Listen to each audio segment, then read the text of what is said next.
안녕하십니까. 세상을 읽어주는 남자 이상호입니다. 반도체는 크게 둘로 나뉩니다. 이 메모리와 시스템인데요. 이 메모리는 기억하는 능력, 시스템은 머리가 돌아가는 능력에 비유할 수 있습니다. 지금 반도체 시장은 각 국가별로 가장 잘하는 분야를 나눠 가진 양상입니다. 미국은 반도체 설계, 일본은 소재, 대만은 파운드리, 한국은 메모리입니다. 이 구도가 쉽게 바뀌지는 않을 것입니다. 이 칩 시장은 매우 보수적인데요. 이 조금만 공정 환경이 달라져도 버그가 날 수 있습니다.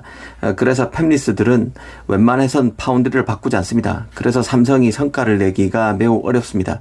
결국은 이런 강고한 팹리스와 파운드리 간의 관계를 깨려면 기술적으로 압도하는 것 말고는 다른 솔루션은 없다는 것을 알 수 있는데요. 이제 나노 경쟁은 막바지로 가고 있습니다. 그 막바지가 핀팻에서 게이트 올 라운드로 갈리는 3나노가 되는 것입니다.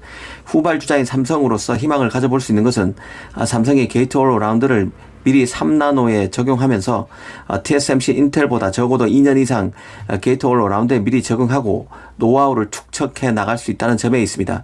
칩 제조 역사에서 큰 변곡점이 될 수밖에 없는 게이트 올 라운드를 삼성이 빨리 적용함으로써 성공 시 그 기술 이니셔티브를 거머쥘 가능성이 있다는 뜻입니다. 앞서 말씀드린 대로 파운드리 시장은 매우 보수적인 시장입니다. 칩의 오류는 그 제품의 오류를 의미하기에 팹리스는 쉽게 파운드리를 옮기지 않습니다. 그런 만큼 이미 다양한 고객을 확보하고 있고 그 칩 제작 경험도 축적하고 있는 TSMC에 프리미엄이 주어져 있는 시장이 바로 파운드리임을 알아야 합니다. 이 삼성이 경쟁에서 이겨서 이 퀄컴 엔비디아 물량을 따올 때조차도 이런저런 시비가 빗발쳤는데요. 지금처럼 삼성이 그 수세에 몰려서 고객을 잃고 있는 때는 두말하면 잔소리겠죠. 이 저조한 수율에 대한 문제 제기에 얼마만큼의 합리적인 근거가 뒷받침되고 있는지는 확인하기 어렵지만 현재로서는 삼성이 응당 감수해야 할 부분인 것 같습니다. 특히 지금은 칩의 수요는 많은데 이런 칩을 만들 파운드리의 팹이 부족한 상황입니다.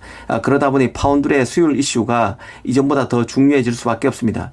수요와 공급이 균형이 맞거나 공급이 더 많을 때만 해도 파운드리가 이른바 마진을 크게 줄이거나 심지어 덤핑 수주를 하든 팹리스는 알 바가 아니었습니다. 그런데 팹리스들이 생산 캐파를 확보하기 위해서 전쟁을 치르고 있는 시기입니다. 이 한정된 팹에서 최대의 수율로 가능한 많은 양의 양품 칩을 만들어 줄 수 있어야 칩의 공급을 팹리스 입장에서는 원활하게 가져갈 수 있습니다. 그러다 보니 고객인 팹리스 입장에서는 이전 같으면 크게 문제 삼지 않던 파운드리 수율에 더 민감할 수밖에 없게 됩니다. 파운드리 확보에 사활이 걸린 팹리스 입장에서는 한정된 팹에서 일정 시간 내 최대한의 양품 칩을 요구하는 계약서를 파운드리에 들이밀 수밖에 없습니다. 이런 점도 삼성 파운드리 수율 이슈를 더 도드라지게 만드는 보이지 않는 요인이 될 수 있습니다. 어찌됐든 현 시점에서 중요한 것은 올 하반기 삼성 파운드리가 새로운 고객과 물량을 잡을 수 있느냐 여부입니다. 1차 시험대는 그 퀄컴의 스냅드래곤 8 2세대 AP고 또 다른 하나는 AMD의 프로세서를 잡을 수 있느냐 여부일 것입니다. 이 퀄컴의 스냅드래곤 8 2세대 AP 같은 경우는 퀄컴이 삼성의 3나노 게이트 올 어라운드 공정에 샘플을 요청하고 향후 칩셋을 주문할 수 있다는 얘기도 조금씩 흘러나오고 있는 상황입니다. 퀄컴 스냅드래곤 8 2세대 AP 같은 경우는 변수가 있다는 점도 짚어드렸습니다. 일단 스냅드래곤 8 2세대 AP와 짝을 이뤄서 갤럭시 S23에 탑재되는 삼성 AP인 엑시노스 2300이 나올지 안 나올지도 불분명합니다.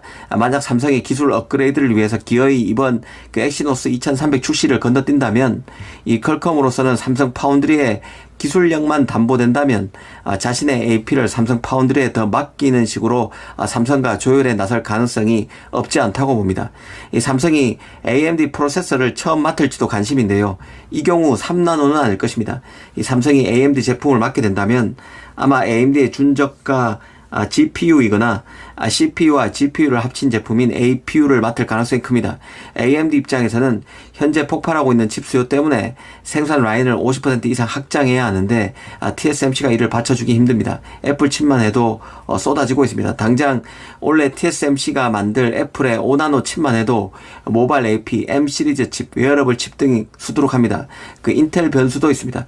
결국 AMD로서는 다른 파운드리와도 거래 관계를 트는 게 안정적인 칩 공급의 필수일 수 있습니다. 삼성 말고는 대안이 없는 상태죠.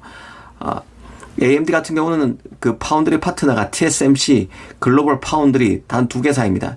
미세 공정의 경우는 TSMC 단 하나에 불과해서 생산 캐파를 늘리기 어렵습니다. AMD로서는 CPU, GPU 등의 시장에서 위상이 강화될수록 파운드리 팹을 더 확보해야 하는 딜레마에 봉착합니다. 결국 TSMC에서 팹을 더 확보할 수 없으면 삼성 파운드리를 활용해야 합니다. 단 하나의 변수가 있다면 지금 경기 침체 우려로 팹리스들이 칩 물량, 주문 물량을 줄이고 있다는 점인데요. 이것 때문에 AMD가 삼성을 대안으로서 더 적극적으로 고려할 유인은 조금 줄어드는 측면이 있을 수는 있으나 지금 워낙 AMD가 기세가 괜찮기 때문에 파운드리, 듀얼 파운드리 전략을 적극적으로 모색할 시기인 것만은 틀림없습니다. 특히 그 AMD는 삼성과 이미 모바일 AP 부분에서 협업을 부쩍 강화하고 있습니다. 이제는 그 엑시노스로서 삼성과 한 배를 탔는데요.